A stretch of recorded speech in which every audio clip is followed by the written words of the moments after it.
Sa rap skills, siguro, di siya ganun kagaling, no? Di siya... Yo! Welcome back dito sa channel. At syempre, alam nyo na, Straw Hat ng Street Skill Music. At syempre, itong tayo, nagbabalik para sa isang episode ulit. Medyo maganda-ganda yung feedback ng review natin. At medyo maganda-ganda yung views ng previous reaction video natin, kaya iisa pa tayo ulit. Sa request ito ni Soul Ace Mind, sabi niya, try nyo po review Wild Tonight by Josh Cullen ulit. By the way, thank you sa fair review. Saludo kami sa mga ganitong klaseng review. Okay, sa request ni Soul Ace Mind, ewan kung tama yung pagkakabigkas ko, re-reviewin natin yung Wild Tonight ni Josh Cullen. Josh Cullen. At sabi niya, thank you daw sa fair review.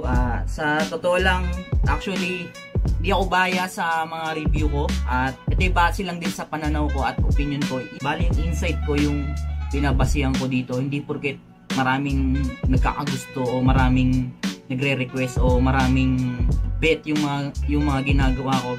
Yun eh, base lang sa insight ko. Hindi porket gusto nyong marinig ay sasabihin ko na yung ganon. Sasabihin ko pa rin yung insight ko, yung opinion ko. At hindi ako babase sa mga gusto nyong marinig. Yun, tama ba? Hindi porket gusto nyong marinig, isasabihin ko na. Bale, ayun, ari natin, fact check lang. Sabi nila last year, nominated din to sa Hip Hop Song of the Year Award. Hindi lang siya nanalo, gawa ang nanalo yata daw si Flo G. Hindi ko sure kung ano yung kanta na yun, kasi hindi rin naman talaga ako updated sa Wish. Kahit sa music din man ako updated. Pinapakinggan ko lang yung mga nagre-record sa akin, yun lang mga pinapakinggan. Hindi ako masyadong nakikinig ng mga music ng ibang artist. Yun, ganun lang. Mga dati pa rin, pero minsan na lang ako makinig. Bago ang lahat, no, shoutout muna tayo sa mga natin, sa mga comment nung nakarang review natin. Comment ni Ordelin Kitoriano.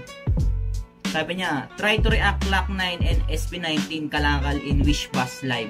Okay, subukan natin itong isusunod natin dito pag nagkaroon tayo ng oras. Hanapan natin ng oras to. Tapos, ito kay Sherry 18. Good day po. Nominated ng WMA ang mga hip-hop na magagaling. Saludo po kami. Pero, syempre, 18 po kami. Iboto namin, bias namin, Josh Cullen. International Artist, nominated Grammy Spin and owner of IZ Entertainment, SB19. International Artist. Ang hip-hop malaki at malawak yan. Kasya po ang lahat ng genre na evolve ang music. SB. It means sound break, sabi ng mga inspiration. Gawa na lang din po siya ng A ng kanta niya para may ambag siya sa Philippine music. Mag-research at huwag maghatak pababa. Pera at pagod pinaghirapan ni Josh. Yan, MB niya at paggawa ng kanta para makilala ng ibang bansa ang mga magagaling na artist ng Pilipinas. Di lang para sa kanya, para sa lahat. Pati siya, pakinabang kasi Pilipino tayo. Sana malaman niya. Peace everyone and God bless. Ayon kay Sherry 18 at kay Lorena Lopera 5183. Tama ka doon sa point na yon. At 18 is the most dedicated fandom, hindi sa pagyayabang, pero halos lahat basta may fan votes, pinaglalaanan talaga ng oras at effort sa Billboard Fan Army na halos hindi matulog ang karamihan, makaboto lang sa SB19. Sana nag-effort din yung ibang fans ng ibang nominees, at least nakahatak sila kahit paano sa total scores. And to think na 30% lang yun at 70% sa judges na 70% sa judges na hindi rin naman sigurado, basta-basta lang kung sino yung panel of judge ng WMA. O yun nga, sabi ko nga, may sariling preference may sariling preference ang Wish Music sa ganun, at hindi natin alam kung ano yun. Pero sana next time, yan ng Wish yung criteria para ano lang naman natin yun. Suggestion ko lang din naman yun. Kung ayaw nilang gawin, di wag. Ganun lang din naman yun. I-post nila yung criteria para sa lahat din ng mga fans, di ba? Na nakikinig, at yung mga, syempre, yung mga umiiyak, di ba? Para malinawan din sila. Ito, para kay Sirius Tel 1516. Thank you, boss. Daan bias mong reaction. By the way, nominated din si Josh Cullen last year as Hip Hop Song of the Year sa kanta niyang Wild Tonight. Landslide din yung boto niya doon, kaso hindi siya nanalo. Si Flo G ang nanalo. O tama nga, it means hindi bias yung Wish panel of judges sa pag-vote nila. Pero next time dapat iboto natin kung sino bet natin, kasi may possibility na mananalo talaga yung manok natin kesa gumawa sa social media at mangbasya. O tama nga naman. Kasi malaking bagay din yung 30% pag nakuha mo yun. Kasi tipin mo kung maraming fan votes, di ba? Pwede kang makahatak talaga. Hindi naman kasi porkit 30% na. Siyempre, mahati-hati pa rin yun. Kaya, para sa akin, sa atin, para sa mga idol natin, gawin natin yung ano natin. Bilang tagahanga, gawin natin yung suportahan yung mga idol natin, hindi lang sa pakikinig sa lahat. Diba? Yun lang naman. Simulan na natin to. Huwag na natin to patagalin. Okay, let's go!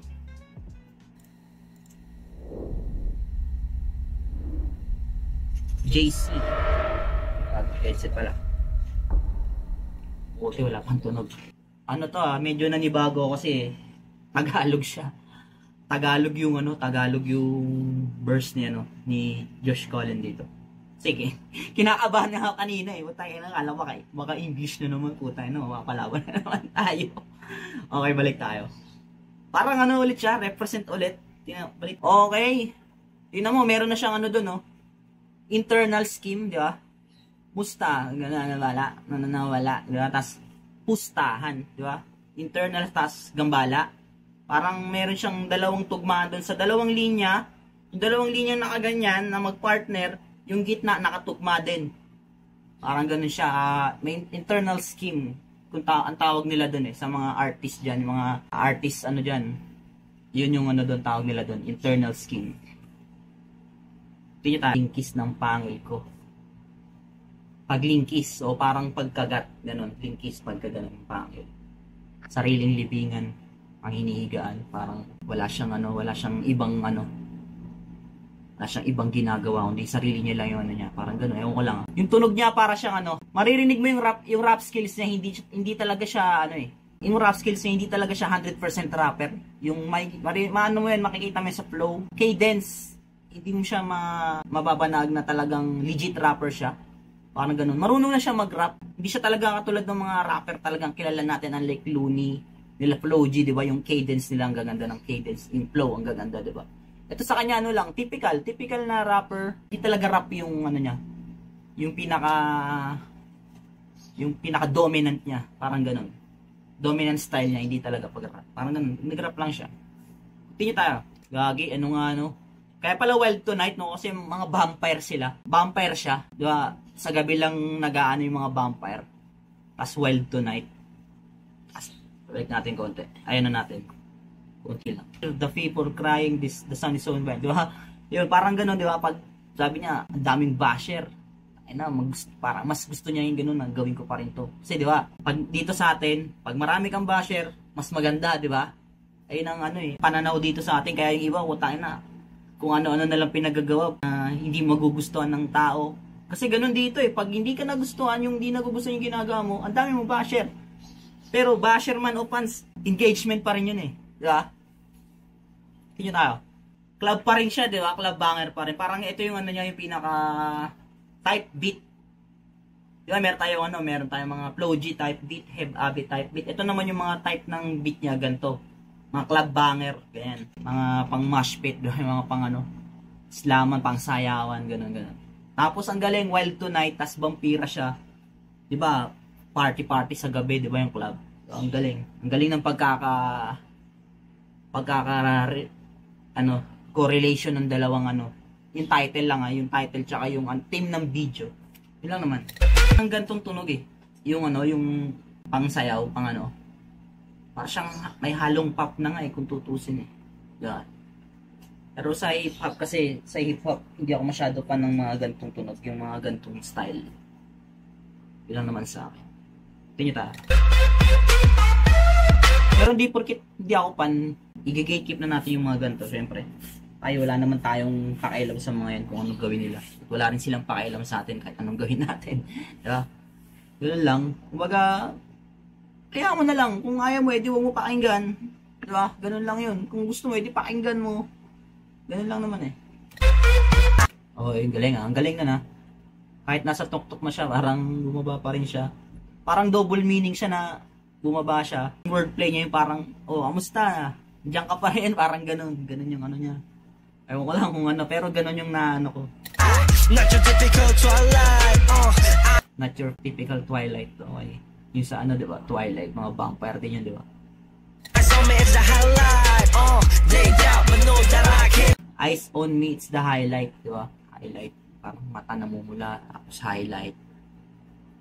Ano rin siya, no? Kung isipin mo, meron din siyang mga bilang na wordplay, no? Di man talaga siya ganun ka, ano, ka-impact, pero at least, di ba? Talagang nagtatry siya, di ba? Na mag-wordplay. Di ba? Meron pa nga siya, di ba? Internal scheme pa siya, nagmumulti pa siya. May konting multiple syllables, pero hindi siya ganun ka pulido katulad ng mga talagang legit rap artist. Yung vibes niya hindi makaka-hook up ng mga hip hop talaga, yung mga OG natin, legit OG hip hop natin diyan. Hindi siya makaka-hook up nun eh. Parang tingin ko modern hip hop na yung pinapakita niya rito. Ganun, pero marami talagang ayaw ng gantong hip hop, gantong klaseng hip hop. Syempre, sinabing hip hop, di ba? Mga ghetto, galing sa ghetto, mga geng-geng nga daw, di ba? Sabi ni Ato. Pero ito, iba eh. Ibang ano siya eh. Yung pananamit niya, kaya talagang binabash siya ng ano. Na, hip hop ba yan? Ganyan. Pero kasi ito, hindi na siya hip hop vibes eh, yung video niya. Kasi may tema na nga. Saka ba makakita ng vampire na hip hop? Vampire na hip hop. Oh, tagagyado. Yun, ganun lang. Kumbaga, nilagyan niya ng ano eh, ng storya yung ano niya. Nilagyan niya ng storya yung kanta niya. Diba? Sa visualizer, yun, nilagyan niya ng ano, visualizer yung kanta niya. Ang galing. Ang galing nung pagkaka-visualize nun. Na Wild Tonight as Vampire. Yung kay Flo G, oh, yung sa ano, so kanta yun. Yung G-World ba yun? Parang ganyan din, may trono siya. Pero ito, talagang lakas maka-vampire vibes ito. Oy, tapos na. Tapos na siya, no? Ayun, ano siya? Video, ganda. Talagang ginastosan. Di biro yung gastos dito, sigurado. Siyempre, may producer naman sila. Tsaka, SB19 to, siyempre, puta na. Hindi pwedeng tipirin. Sa audio, okay din. Magaling din. Sino ba nag-mix and master dito? Sony Music Entertainment pa lang nag-mix and master. Ano pa ba? Yung sa video, yung ilaw, pailaw, yung choreo, yung storya, okay sa akin. Kasi, binigyan nila ng visualize yung title at yung sinasabi niya. Sa rap skills, siguro, hindi siya ganun kagaling, no? Hindi siya talagang katulad ng mga rapper. Tulad nga na sinabi ko na, iba yung ano niya. Dito yung pinakamalakas niyang estilo niya. Dito yung style niyang pinakamalakas siya. Baga nag-rap lang talaga siya. Kasi makikita mo sa flow, sa cadence niya, hindi siya ganun kapulido, hindi siya ganun ka parang ano lang, parang inano niya lang din sa makikinig sa kanya. Misa kasi target natin mga kung ano yung mga target listeners natin eh. Ganun lang din tayo. Bawa ako, mag-rap ako, mabilis yan. Target listeners ko talaga yung mga underground, mga ganyan-ganyan. Siya hindi, mga mix and mastered Heyu Changu. Nabsound Korea. Oh, okay. Ayun, balik tayo ron. So hindi siya parang siyang typical rapper lang na nag-rap. Parang ano ko pa siya pwedeng ikumpara. Di mo naman masabing kalibre nila Flo G to. Kasi sobrang layo ng rap skills. Sa tugmaan, hindi rin ganun kaganda. Hindi rin ganun kagaling yung tugmaan. Pero, syempre, iba naman kasi yung ano niya eh. Hindi siya rap maniac na kung tawagin na kailangan naka-wordplay to, kailangan yung layers ng yung layer ng bars ko, talagang ganito, talagang yung correlation nila, maganda, hindi. Siyempre, yung siguro listeners ito, mga yung mga typical na Pinoy na gusto mang sounds, ganyan, yung wala talaga silang, hindi nila na-appreciate yung ganun, yung pagiging artist, yung artistry, yung difficulty, ng pagiging artist, ng artistry, ng pagsulat, yun. Kumbaga siya, typical lang, nag-rap siya, yan. Pero at least, nag-try siya. Meron siyang mga wordplay doon na sinabi, yung crying, so people are crying, it sounds so inviting, yung mga ganun, yun. Tapos yung multi niya na pustahan, kamusta, yung ganun. Okay sa akin yun. Pero yun, sa akin yun lang naman, opinion ko yun. Sana wala kayong pakiron. Hindi, joke lang. Kumbaga, sana magkaanoan tayo, yung magkabanggaan lang tayo pero opinion ko yun, sa akin lang yun. Kung ano trip mo, kung ano opinion mo, comment mo lang kung ano yung insight mo sa kanta na to. At kung meron kang gusto gusto pang ipa-review. Pero ako, ano lang ako, nire-review ko lang mga pasok lang sa hip-hop genre. Hindi ako nagre-review ng mga ballad, mga alternative. Hindi eh. Basta, muro ni hip-hop lang ako. Yun lang yung nire-review natin. Battle, pwede. Rap. Mga rap nyo, mga tracks nyo dyan, pwede natin yan. I-review natin, bigyan natin ng oras yan. Ano nyo lang. Tapos yung mga magpapa-shoutout, syempre, comment nyo lang din. Pangalan nyo, syempre. Tapos comment nyo kung ano yung insight nyo sa kanta na to. Ayun lang sa akin. Kung meron ako nakaligtaan na details, comment nyo lang din.